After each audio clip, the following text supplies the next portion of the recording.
Looking through a pair of binoculars as he watched the horse race, Sylvan Tompkins observed the faces of the horses. The people that were sitting around him were fascinated. In fact, they kind of jokingly called him the professor, because he would watch the horse's face and he would be able to determine what the horse was going to do next based upon the horses that were racing right by them. At another occasion, he would go into the post office and he would look at the want posters of the criminals that were wanted by police, and he would look and study the face of that criminal and would be able to tell you with exactitude what that individual committed, the crime he committed. He had an uncanny ability to read faces and tell you what the person was going to do before they even did it. It was weird. There was a young psychologist by the name of Paul Ekman who was fascinated by the work of this particular teacher of the 20th century, and he began to study all that he was doing. And in fact, him and a young friend of his began to study the face, and they began to study facial expressions to see if they can duplicate what Tompkins was able to do with horses, it was able to do with other people's faces. And they found that of the hundreds and hundreds and probably thousands of muscles that your face have, they were able to read a person's mind by looking at their face. You see, they came to the conclusion, these psychologists, these young psychologists, along with the teacher Tompkins, came to the conclusion that the face was like a doorway, a portal that gave an individual the ability to see inside a person's mind. If you can see inside someone's mind, you're able to receive a message that is absolutely remarkable.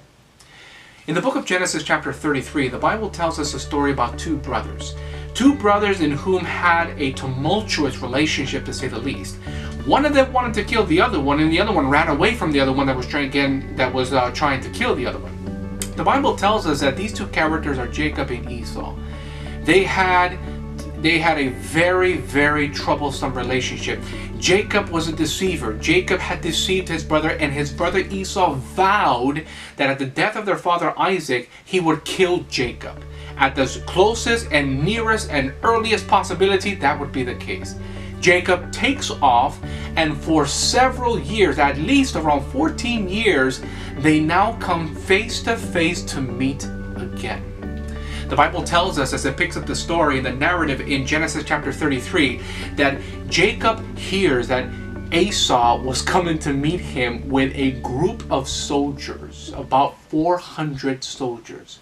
Jacob is panicking. He doesn't know what Esau is going to do. He just remembers that Esau vowed with vitriolic words that he was going to kill his brother.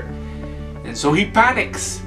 And he sends a group of people in front of him, and he splits up his family, and he's concerned not only for his own personal life, but he's concerned for his wives, his children, and what's going to happen. The Bible then tells us in verse 4 of chapter 33 that as soon as Esau sees him, now I'm expecting, if you're reading the Bible for the first time and you're reading the story for the first time and you see how hateful Esau was toward Jacob, you're expecting Esau to pull his sword out and to thrust it through Jacob's body.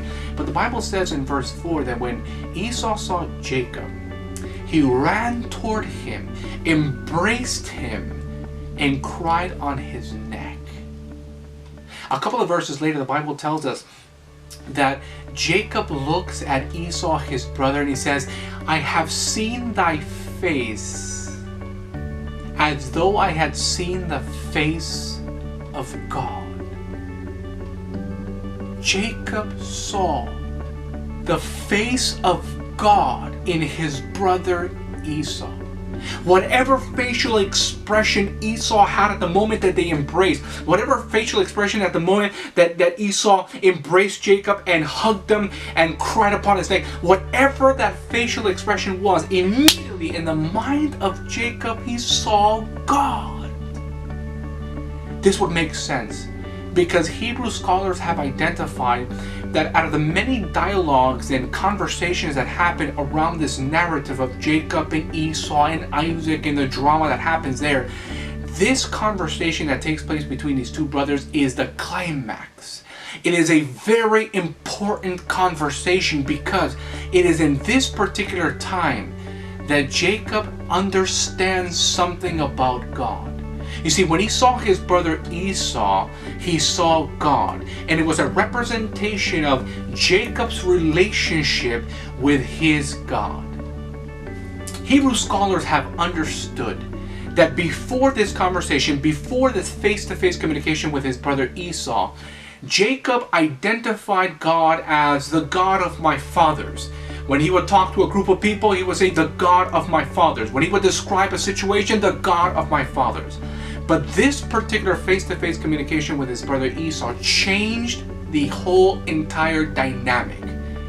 After this face-to-face communication with his brother, seeing the facial expression of Esau, the Bible tells us he was able to come to the conclusion that no longer is God the God of his fathers, but now God is my God. Chapter 33 ends with Jacob erecting an altar, and he calls the altar El Elohe Israel, which basically means God of Israel. He made a personal declaration that the God of Israel is his personal God, from a facial expression of his brother. So what do people see in your face? When they look at you, do they see the face of God? Do they see the face of love? Do they see the face of Elohim, of Yahweh? Do they see the face of compassion? Do they see the face of kindness? Do they see the face of a life transformed by an omnipotent, powerful God? Or do they see the face of evil? Do they see a face of selfishness? Do they see a face filled in sin, ridden with sin?